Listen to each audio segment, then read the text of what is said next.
ঘরের মাঠে সাফ চ্যাম্পিয়নশিপকে সামনে রেখে এবার এক মেগা পরিকল্পনা হাতে নিয়েছে বাংলাদেশ ফুটবল ফেডারেশন বাফুফে।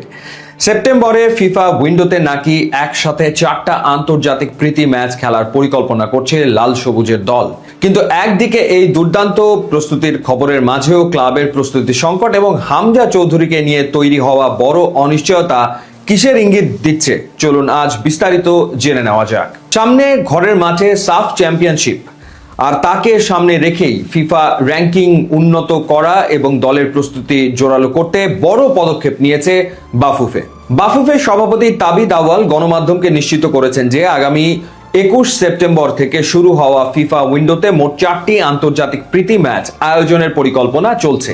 এই উইন্ডো শুরুর আগে জাতীয় দলের জন্য একটি 10 দিনের বিশেষ প্রস্তুতি ক্যাম্পেরও পরিকল্পনা করছে বাফুফে, যা দলের বোঝাপড়া বাড়াতে দারুণ ভূমিকা রাখবে। তবে জাতীয় দলের এই সুদূর প্রসারী পরিকল্পনার পথে বড় এক কাঁটা হয়ে দাঁড়িয়েছে দেশের ক্লাব ফুটবলের বর্তমান পরিস্থিতি। আগামী 21 অগাস্ট চ্যালেঞ্জ কাপ দিয়ে নতুন মৌসুম শুরুর কথা থাকলেও জাতীয় দলের সিংহভাগ ফুটবলার যে দুই ক্লাব বসুন্ধরা কিংস ও আবাহনী লিমিটেডে খেলেন, তারা এখনো ঠিকমতো প্রাক মৌসুম অনুশীলনই শুরু করতে পারেনি। ফিফার আরোপিত নিবন্ধন নিষেধাজ্ঞা এবং দল গঠনে ব্যস্ততার কারণে ক্লাবগুলোর এই ধীর গতি জাতীয় দলের ফুটবলারদের ফিটনেস নিয়ে মারাত্মক উদ্বেগ তৈরি করেছে। যদিও বাফুফে জানিয়েছে তারা শুধু ক্লাবগুলোর ওপর নির্ভর না করে নিজেরাই খেলোয়াড়দের চোট, খাদ্যাভ্যাস ও ফিটনেস নিয়মিত পর্যবেক্ষণ করছে। আগামী 4 থেকে 17 নভেম্বর ঢাকায় অনুষ্ঠিত হবে দক্ষিণ এশিয়ার মর্যাদাপূর্ণ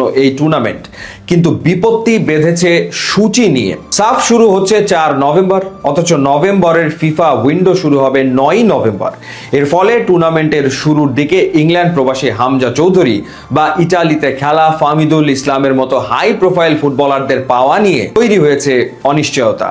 তবে বাফুফের সভাপতি পরিষ্কার জানিয়ে দিয়েছেন, ফিফা উইন্ডো শুরুর আগে সাফ শুরু হলেও বিদেশি ক্লাবের ফুটবলারদের ছাড়াই মাঠে নামার মতো বিকল্প পরিস্থিতির জন্য প্রস্তুত রয়েছে টিম ম্যানেজমেন্ট। আগামী নভেম্বরে ঢাকায় বসতে যাওয়া সাফ চ্যাম্পিয়নশিপ বাংলাদেশের ফুটবলের জন্য শুধু একটা টুর্নামেন্ট নয়, বরং ঘরের মাঠে শ্রেষ্ঠত্ব পুনরুদ্ধারের এক সুবর্ণ সুযোগ। জার্মান আমেরিকান কোচ টমাস ডুলির অধীনে দল এখন একটি দীর্ঘমেয়াদী প্রক্রিয়ার মধ্য দিয়ে এগোবে।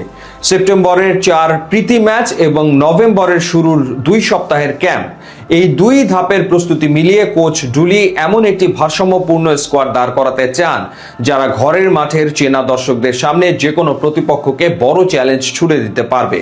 ক্লাব ফুটবলের নানান জটিলতা ও সূচির মারপ্যাচ পেরিয়ে কোচিং স্টাফরা যেভাবে দলের ফিটনেস ও ট্যাকটিক্যাল বোঝাপড়া বাড়াতে কাজ করছেন, তাতে সমর্থকদের মনে নতুন করে আশার আলো জ্বলছে যে এই সাফেই বাংলাদেশ দল ইতিহাস গড়তে পারবে।